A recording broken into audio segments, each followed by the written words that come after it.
સુરત શહેરના ડિંડોલી વિસ્તારમાં ખ્રિસ્તી મિશનરીઓ દ્વારા ધર્મ પરિવર્તન કરવામાં આવતું હોવાના હિન્દુ સંગઠને આક્ષેપ સાથે હોબાળો કરવામાં આવ્યો હતો। રાજમહેલ મોલમાં છેલ્લા ઘણા મહિનાઓથી ગુપ્ત રીતે ધર્મ પરિવર્તન કરવામાં આવતું હોવાને લઈ હિન્દુ સંગઠનના કાર્યકરોએ પર્દાફાશ કર્યો હતો। મોટી સંખ્યામાં લોકો એકઠા થઈને જય શ્રી રામના નારા લગાવ્યા હતા। આ અંગેની જાણ થતાં ધારાસભ્ય પણ દોડી આવ્યા હતા। પોલીસે 4 લોકોને પોલીસ સ્ટેશન લઈ ગઈ હતી। હાલ આ મામલો માફીનામા સાથે સમાપ્ત કરવામાં આવ્યો હોવાની વિગતો સામે આવી છે। હિન્દુ સંગઠનોએ આક્ષેપ કર્યો છે કે ધર્મ પરિવર્તન કરાવનાર લોકો આર્થિક લાલચ આપી લોકોને પોતાના ધર્મમાં જોડતા હતા।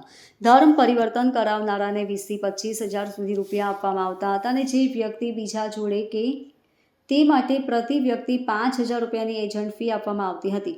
આર્થિક પ્રલોભનને કારણે ઘણા મધ્યમ વર્ગના પરિવારો આ જાળમાં ફસાઈ રહ્યા હતા।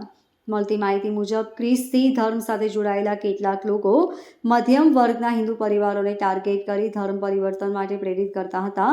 કહેવાય છે કે આ પ્રવૃત્તિ છેલ્લા 2 થી 3 મહિનાથી સતત ચાલી રહી હતી। રાત્રે હિન્દુ સંગઠનના કાર્યકરો સ્થળ પર પહોંચી ગયા હતા અને ઘણા લોકોને રંગે હાથે પકડી લીધા હતા।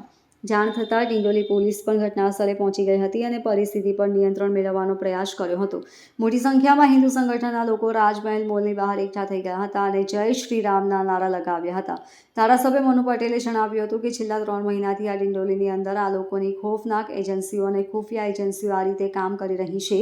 કદાચ મને એમ લાગે છે કે અમે એક પકડી છે, કદાચ બીજી ઘણી દિશાઓમાં બીજી ઘણી બધી આવી તેમની એજન્સીઓ હશે કે જે પોસ્ટરો જઈને લોકોને પોતાના વમણમાં ખેંચવાની કોશિશો કરે છે।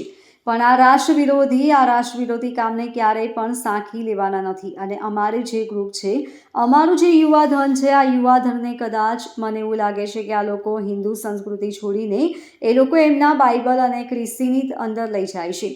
એવી દિશાના માટે અમે ક્યારેય પણ એમને બક્ષીશું નહીં, કારણ કે આપણા રાષ્ટ્ર છે, ભારત માતાનો મામલો છે, આપણા સૌના હિતનો મામલો છે અને આ એક એવી પરિસ્થિતિ છે કે જ્યારે આપણા રાષ્ટ્ર વિરોધી તાકાતો જ્યારે આપણા દેશની અંદર, આપણા રાજ્યની અંદર અને સુરતની અંદર જ્યારે ઊભી થાય છે, તેમને નેસ્ત નાબૂદ કરવાનું કામ આપણે જ કરવું જોઈએ। यहाँ पे आप लोग क्या कर रहे हो? धर्म परिवर्तन करा रही हो तुम। धर्म नहीं हटेंगे। धर्म परिवर्तन हो रहा है यहाँ पे। नहीं, धर्म परिवर्तन हो रहा है यहाँ पे। कोई बात नहीं, आने दो पुलिस को। पुलिस को आने दीजिए। हाँ, आने दीजिए, कोई दिक्कत यहाँ पे आप लोग धर्म परिवर्तन कर रहे हो? ये किसने बताया?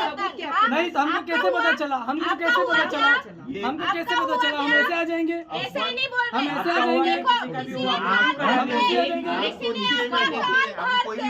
धीरे आवाज आप लिमिट में